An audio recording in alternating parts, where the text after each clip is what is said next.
Delegates spend countless hours rigorously vetting candidates so the best end up representing our party. This vetting culminates at our county and state conventions. We've used this process for over 100 years, and it has resulted in Utah being consistently ranked as one of the best managed states in America. The caucus convention system came under attack in 2014 by big money special interests. I fear their vision will result in Utah emulating California's broken political system, where big money controls politics. I believe you and your delegates should decide how we nominate our candidates. That is our constitutional right. I'd like you to hear from those on the front lines fighting to protect our caucus convention system. One thing that I wish people knew about the caucus convention system is that it's not run by a few people. There are literally thousands of delegates across the state of Utah. We have 4,000 state delegates, over 30,000 county delegates. And these are just average Utahns. They're your neighbors that you've elected. And what they have that's above average is an incredible amount of dedication to spend so much time in vetting candidates and making sure that in Utah we have good governance. The coolest thing to me about the caucus system is that it's an opportunity for me to come together with my neighbors and to talk about politics, talk about the issues that impact us as a community, and then to get to know each other. And then also we have our elected representatives who contact us, who come. We actually get to meet them. They become people, and we become people to them, not just votes. In the state of Utah, there are about 19,000 plus people represented by each person in the legislature. But on the delegate level, in the Republican Party, there are only about 158 people represented by each state delegate. That means they're very close to home. They're probably down the street. They're accessible, and as a result, I have better representation and a stronger voice with the caucus convention system. I'm a transplant from California about 14 years ago. And in California, I watched the grassroots opportunity and participation in politics disappear. I watched the state become a one-party state, and you didn't have access to the politicians, and the politicians weren't held accountable by the people. When I came to Utah, I had an opportunity to participate in the caucus system. I was elected a state delegate, and I put a call into a U.S. Senate candidate. He phoned me back in 20 minutes, and we talked for 30 minutes. And I felt like I had access. I felt like the neighbors and I that talked about issues and agreed on them, that I actually could discuss those issues with the candidate and plant some ideas about our thoughts and feelings with the candidate. I grew up in Northern California. My father was a legislative aide for a senator who later became lieutenant governor. In all the time that he served in the legislature, our family never had any face time with any other legislator besides the one that he worked for. Then I came to Utah to go to BYU and moved into the Provo community and became a precinct chair. As a precinct chair, I got face time with the governor, with senators, with state house reps, and with the federal delegation. Another thing that's different between Utah and California is cost. If you run for anything in California, it's going to cost you exponentially more than it costs to run through a caucus convention primary system like we have here in Utah. For example, if you run for a state Senate seat, it will cost you a minimum of $1 million. Regular people don't have that kind of money.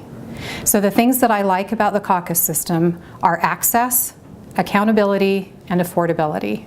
The caucus system allows me to participate in the electoral process, allow a person with a strong accent, with a broken English, to be able to understand the issues, to talk to those that are running for public office, to hold them accountable.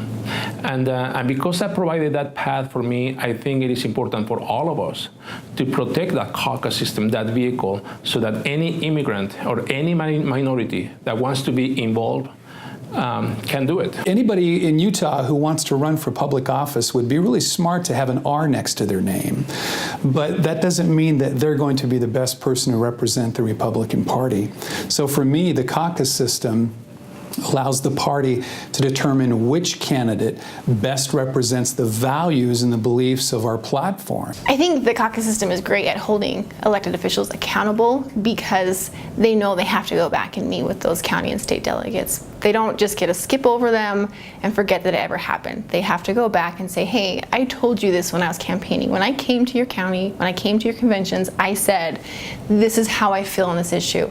And I didn't vote that way, and here's why. And then those county and state delegates feel a sense of responsibility to say, hey, I was elected because I said I believed in these principles, and I would pick candidates who feel that way. And I need you to represent that too. You see, a delegate represents a neighborhood, and they're going to ask some tough questions. Candidates get very good at answering things in kind of vague or in focus-tested answers. For example, one answer they may give, if you ask them about their tax policy, they may say that they are fiscally responsible.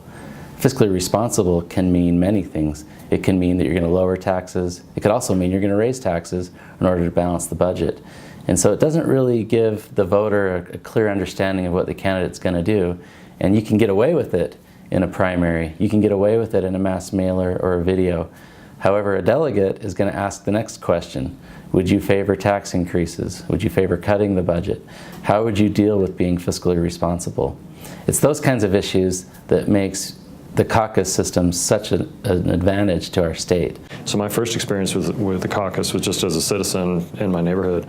I thought it was great. I mean, I really enjoyed the neighbors getting together, people that I knew in different capacities, whether through school or church, and we all kind of got together and talked about things that I've always loved to talk about in politics and policy, and then elected delegates. And I thought it was really interesting. I'm from Michigan originally. We never have done anything like that. As a matter of fact, I've always been inclined towards politics, but there was never an opportunity like that in Michigan where I grew up. I have found the caucus convention process to be extremely difficult for candidates. It is. There's no way when you're having those kind of conversations to hide from what you really are. And these people know by the end of those conversations who you are. You know, one thing as a candidate who was accountable to the delegates is I felt like I had a better chance to explain my positions.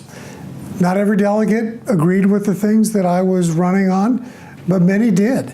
But it gave me a chance to talk to them one-on-one or in small groups, and it really felt like this was electioneering in action. If we don't have this system in place, what's going to happen is those with the most money, those with the most access to the media are able to get their messages out, while those that have good ideas but no money really have no way to participate as candidates in the system.